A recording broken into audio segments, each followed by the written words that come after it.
Militan Hizbullah kembali menyerang sasaran Israel di wilayah perbatasan pada Minggu 24 Maret 2024 pagi. Serangan kali ini menargetkan pangkalan rudal dan artileri di Barak Yoav dan Keila. Detik-detik hancurnya pangkalan rudal Israel terekam dalam video yang dirilis militan Lebanon. Pasukan Hizbullah menembakkan sekitar 60 roket Katyusha ke Barak Keila. Sementara media Israel mencatat ada 50 roket yang terdeteksi, 4 diantaranya berhasil dicegat. Dalam video terlihat kepulan asap hitam muncul sesaat setelah roket menghantam pangkalan.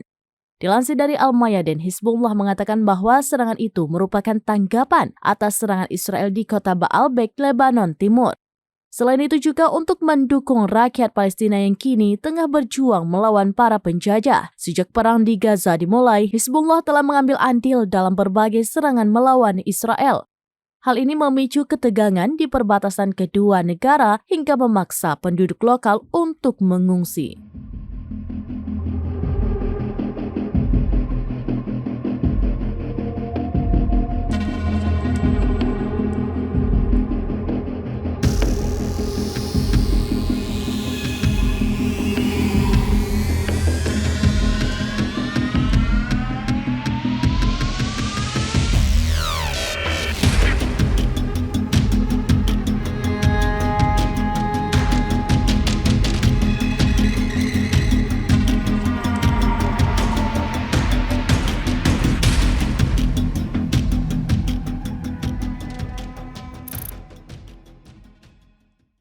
Download Tribun X sekarang, menghadirkan lokal menjadi Indonesia.